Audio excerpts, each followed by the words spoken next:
ఒక ప్రశాంతమైన కాలనీలో రాము లక్ష్మి అనే దంపతులు తమ ఇద్దరు పిల్లలతో కలిసి ఉంటున్నారు. అయితే ఒకరోజు ఉదయం ఇవాళ బ్రేక్ఫాస్టు త్వరగా పూర్తి చెయ్యాలి. ఆహా, ఎంత కూల్ మార్నింగ్. లక్ష్మి, ఈరోజు గెస్ట్లొస్తున్నారు మనింటికి. అయ్యో, ఇప్పుడు చెబుతున్నావా గెస్టులొస్తారని? ఇంకా ఇల్లంతా సర్దుకోవాలి. ఎవరొస్తున్నారు? నా కాలేజ్ ఫ్రెండ్ సురేష్, అతని ఫ్యామిలీతో. అయ్యో, ముందే చెప్పాల్సిందిగా. ఇంట్లో ఇంకా చాలా పనుంది. ఇది కూడా సర్దాలి, అది కూడా క్లీన్ చేయాలి. మ్యాచ్ మొదలైంది. ఇల్లంతా క్లీన్ చేయాలి, ఇంకా వంట చేయాలి. పులిహోర, బజ్జీలు, పాయసం, చికెన్ కర్రీ. అయ్యో, ఇవాళ చాలా పని అంటూ లక్ష్మి మనసులో అనుకుంటుంది. మనం రాము వాళ్ళింటికి వచ్చేశాం అనగానే ఇక పిల్లల ఎగ్జైట్మెంట్ అంతా ఇంతా కాదు, ఫుల్ ఎగ్జైటెడ్. అనిత పిల్లలతో అన్నడే. పిల్లలు, అక్కడికి వెళ్ళాక అల్లరి చేయకూడదు, బాగా ఉండాలి. పిల్లలు నవ్వుతూ తలూతాలు. కొద్దిసేపటికి రాము ఇంటివద్ద డోర్బెల్ మోగింది. లక్ష్మి తలుపు తెరిచింది. బయట సురేష్ ఫ్యామిలీ నిలబడి ఉంది. రాము సురేష్ని చూసి చాలా సంతోషపడ్డాడు. రాము అన్నాడు, నా భార్య లక్ష్మి అని పరిచయం చేశాడు. నా భార్య అనిత అంటూ సురేష్ పరిచయం చేశాడు. ఇద్దరూ నవ్వుతూ పలకరించుకున్నారు. అప్పుడే పిల్లలు ఇంట్లోకి పరిగెత్తారు. ఒక పిల్లాడు సోఫాపై ఎగిరాడు, మరో పిల్లాడు టీవీ రిమోట్ పట్టుకున్నాడు. లక్ష్మి ఆశ్చర్యంగా చూసింది. మరో పిల్లాడు షోకేస్ దగ్గరకు వెళ్లి వస్తువులు తీస్తున్నాడు. రాము నవ్వుతూ అన్నాడు, పిల్లలే కదా. లక్ష్మి, అనిత కిచెన్ దగ్గర మాట్లాడుకుంటున్నారు. లక్ష్మి అంది, పిల్లలు చాలా ఎనర్జీగా ఉన్నారు. అనిత నవ్వుతూ అంది, అవును, ఇంట్లో కూడా ఇలానే ఉంటారు. రాము, మనము చాలా రోజుల తర్వాత ఇలా కూర్చుని మాట్లాడుతున్నాం. రాము కూడా నవ్వాడు. అవున్రా, కాలేజ్ రోజులే గుర్తొస్తున్నాయి.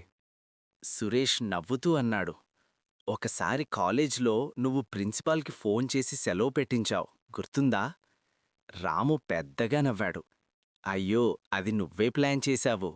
అంటే మీరప్పటినుంచే ఇంతల్లరి చేసేవాళ్ళా? లక్ష్మి నవ్వుతూ అంది. ఇప్పటికీ మారలేదనుకుంటా. కొద్దిసేపటికి లక్ష్మి అన్నం పెట్టింది.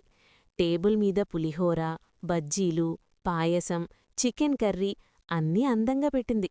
సురేష్ ఆశ్చర్యంగా అన్నాడు, వావ్ లక్ష్మిగారు, ఎంత బాగా తయారుచేశారు. అనిత కూడా అంది, చాలా రుచిగా కనిపిస్తోంది. ఇంకా కొద్దిసేపటికే పిల్లలు హాల్లో మళ్ళీ పరిగెత్తడం మొదలుపెట్టారు. ఒకరు సోఫాపై ఎక్కాడు, మరో పిల్లాడు కుషన్స్ నేలపై పడేశాడు. రాము నవ్వుతున్నాడు, కాని లక్ష్మి మాత్రం ఏమి చెప్పాలో అర్థం కాలేదు. లక్ష్మి నెమ్మదిగా కిచెన్లోకి వెళ్ళింది. ఆమె ముఖంలో బాధ కనిపించింది. అనిత అది గమనించింది. అనిత దగ్గరకొచ్చి అంది, సారీ లక్ష్మి, పిల్లలు చాలా అల్లరి చేస్తున్నారు.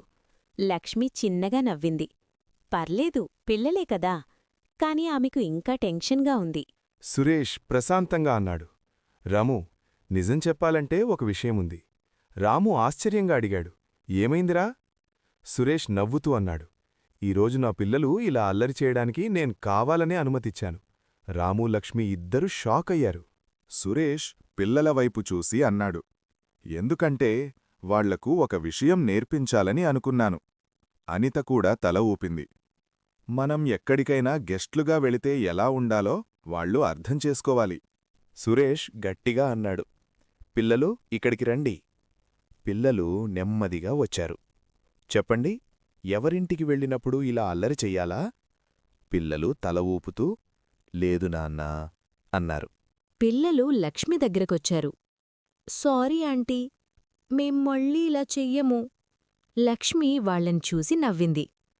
పర్లేదు బంగారు, ఇప్పుడు అర్థమైంది కదా అనంటుంది. అప్పుడే పిల్లలు వెంటనే పని మొదలుపెట్టారు. ఒక పిల్లాడు సోఫాలు సర్దాడు, మరో పిల్లాడు కుషన్స్ తీసి సెట్ చేశాడు, ఇంకో పిల్లాడు టేబుల్ క్లీన్ చేశాడు. లక్ష్మి ఆశ్చర్యంగా చూసింది. వావ్, ఎంత మంచిగా నేర్చుకున్నారు. అనిత నవ్వుతూ అంది, పిల్లలు ఎక్కడికి వెళ్ళినా మంచి పేరు తీసుకురావాలి కదా. సురేష్ నవ్వుతూ అన్నాడు, కాలేజీలో అల్లరి చేశాం, ఇప్పుడు పిల్లలకు మంచి నేర్పిస్తున్నాం. రాము పెద్దగా నవ్వాడు, ఇలాంటి గెస్ట్లైతే ప్రతివారం రావచ్చు. లక్ష్మి కూడా నవ్వుతూ అంది, చివరికి ఇంటి పని కూడా అయిపోయింది. అందరూ పెద్దగా నవ్వేశారు. పిల్లలు కూడా నవ్వుతో ఒకరినొకరు చూసుకున్నారు. ఆ రోజు వాళ్ళందరికీ ఒక మంచి జ్ఞాపకంగా మిగిలిపోయింది. గెస్ట్లుగా వెళ్ళినప్పుడు ఆనందం తీసుకెళ్ళాలి, ఇబ్బంది కాదు. ఇక అందరూ సంతోషంగా డే అంతా ఎంజాయ్ చేశారు. అందరూ సంతోషంగా ఒక ఫ్యామిలీ ఫోటో తీసుకున్నారు. ఆ నవ్వుల్లో ప్రేమ, గౌరవం, బాధ్యత అన్నీ కలిసిపోయాయి.